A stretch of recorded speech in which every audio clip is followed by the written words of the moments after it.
1990-കളിൽ express ദിനപത്രത്തിൽ പ്രസിദ്ധീകരിച്ച ഫീച്ചറുകളാണ് വാർത്തയിൽ പറയുന്നത് എന്ന പേരിൽ പുസ്തകമായി പ്രസിദ്ധീകരിച്ചിരിക്കുന്നത്. Jeevan TV executive editor PJ Antony പുസ്തകത്തെ പരിചയപ്പെടുത്തി. പ്രഭാത ബുക്ക് ഹൗസ് 60ാമത്തെ വയസ്സാഘോഷിക്കുക. കമ്മ്യൂണിസ്റ്റ് പ്രസ്ഥാനത്തിന്റെ രണ്ട് ജൈവ പ്രസ്ഥാനങ്ങൾ, സാംസ്കാരിക പ്രസ്ഥാനങ്ങൾ, ഒന്ന് KPIC, മറ്റൊന്ന് പ്രഭാത ബുക്ക് ഹൗസ്. അവർ രണ്ടുപേരും 60ാമത്തെ വയസ്സ് കടന്നതിന്റെ ആഘോഷത്തിന്റെ തിമിർപ്പിലാണ്. പ്രഭാത ബുക്ക് ഹൗസ് ഇന്നത്തെ നിലയിൽ വളർത്തിയെടുത്തത് രണ്ട് ചന്ദ്രന്മാരായി. ഒന്ന് ചന്ദ്രപ്പൻ, മറ്റൊന്ന് ചന്ദ്രൻ. ചന്ദ്രപ്പൻ മാഞ്ഞുപോയെങ്കിലും ചന്ദ്രപ്പൻ പടർത്തിയ ശോഭ നിലനിർത്താൻ ഈ ജനറൽ മാനേജർ ചന്ദ്രന് കഴിയുന്നുണ്ട് എന്നതിന്റെ തെളിവ് കൂടിയാണ് ബാബു എളപ്പായുടെ രണ്ടാമത്തെ പുസ്തകം. ഞാൻ ഈ പുസ്തകത്തിൽ ബാബുവിന് ഇത്ര ലാവണ്യം നിറഞ്ഞ ഭാഷയിൽ എഴുതാൻ കഴിയും എന്ന് ഞാൻ തിരിച്ചറിഞ്ഞിരുന്നില്ല. അതൊരു വലിയ തെറ്റായി പോയി എന്ന് ഞാൻ തുറന്ന് സമ്മതിക്കുക. ബാബുവിന്റെ ഗദ്യം ബാബുവിന്റെ പദ്യത്തെക്കാൾ പദ്യമായി എനിക്ക് തോന്നി. ഞാൻ ഇന്നലെ ബാബുവിനോട് പറഞ്ഞു, ബാബു ഈ പദ്യമെഴുത്ത് നിർത്തി ഗദ്യമെഴുത്ത് തുടരുന്നത് തങ്ങളുടെ ശരീരത്തിനും മനസ്സിനും സന്തോഷകരമായിരിക്കും എന്ന് ഞാൻ പറഞ്ഞു. എക്സ്പ്രസ് പത്രം എന്ന് പറയുന്നത് ഞങ്ങൾക്ക് ഒരു കാലത്ത് ഞങ്ങളുടെ ബുദ്ധിയുടെ മുന്നിൽ വയ്ക്കുന്ന കണ്ണടയാണ്. ഈ കണ്ണിലൂടെയാണ് ഞങ്ങൾ ഈ കേരളത്തെയും ഇന്ത്യയെയും ലോകത്തെയും കണ്ടത്.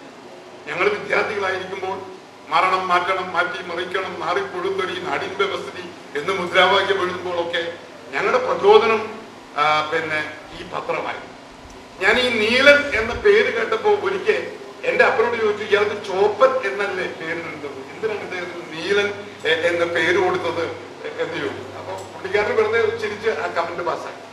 ഞങ്ങളെ ചുവപ്പണിയിച്ചൊരു പത്രമാണ്.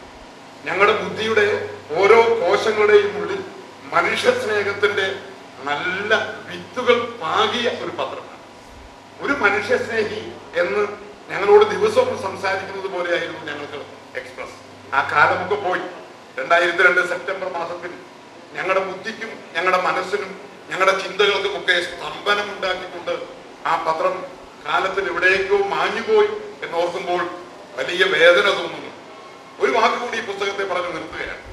ജേർണലിസം പഠിക്കുന്ന കുട്ടികൾക്കും ജേർണലിസം പഠിപ്പിക്കുന്ന അധ്യാപകർക്കും ഈ പുസ്തകം ഒരു പാഠപുസ്തകം. അതിനൊരു ചെറിയ കാരണം, ഈ പുസ്തകത്തില് ഇതിന്റെ ഫീച്ചറുകൾ ക്രമീകരിച്ചിരിക്കുന്ന വിധം വളരെ മനോഹരമാണ്.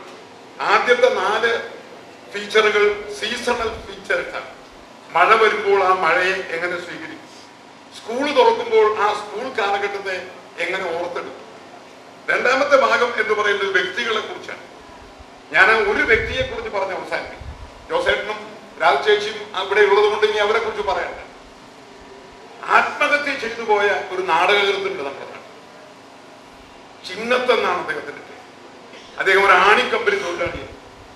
അയാൾ ഒരു ദിവസം അയാളുടെ ഡൈനിങ് റൂം എന്ന് ഇപ്പൊ പറയാവുന്ന അന്ന് ഒരചോരുന്ന ഊണുമുറിയിലെ ഉത്തരത്തിൽ തൂങ്ങി മരിച്ചു. തൂങ്ങി മരിക്കുന്ന ആ സമയം അദ്ദേഹം തെരഞ്ഞെടുത്തത് ഒരു ഞായറാഴ്ചയാണ്, ദ മോസ്റ്റ് ഹോളി.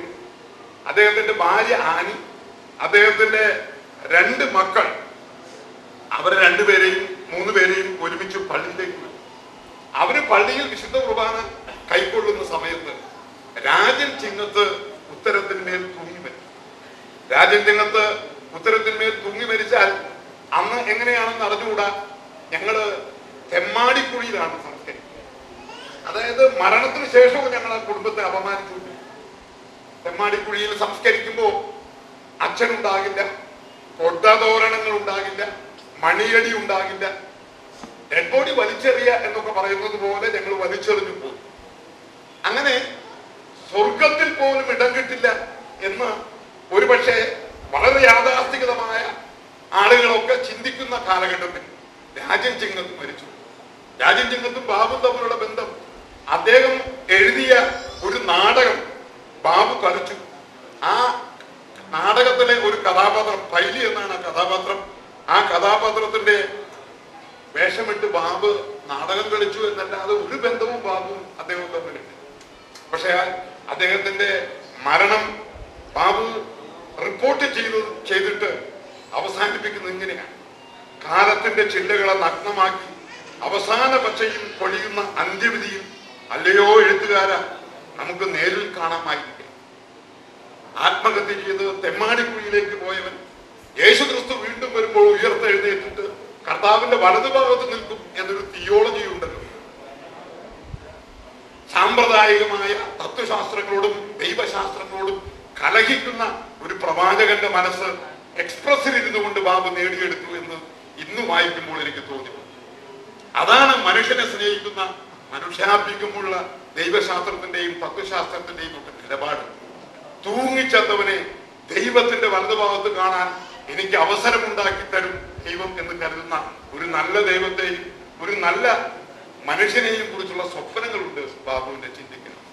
1972 ഈ കൊച്ചു കേരളത്തിലെ സാംസ്കാരിക തലസ്ഥാന നഗരിയിൽ ആദ്യത്തെ ഓട്ടോറിക്ഷ ഓടുന്നത്.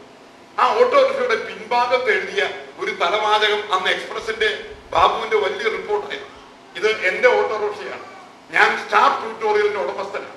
ഈ ഓട്ടോറിക്ഷയിലെ ഡ്രൈവർ എന്തെങ്കിലും അപമര്യാദ കാണിച്ചാൽ താഴെ കാണുന്ന വിലാസത്തിൽ എന്നെ എഴുതി അറിയിക്കണം എന്നുള്ളതാണ് ആ ഓട്ടോറിക്ഷയുടെ പിൻഭാഗം. അത് പുറത്തു കൊണ്ടുവന്നതും ബാബുവാണ്. അങ്ങനെ എത്രയെത്ര റിപ്പോർട്ടുകൾ.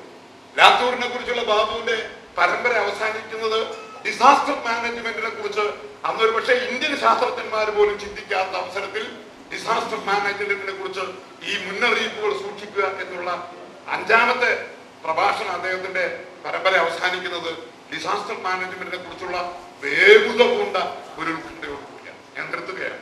അക്ഷരമേ നിന്നെ എനിക്ക് ഇഷ്ടപ്പിടിച്ചു അരമുള്ളതിനാൽ വാക്കിന് തൂക്കമുണ്ട് ഈ ഊക്കൻ ഭൂമിയേക്കാൾ.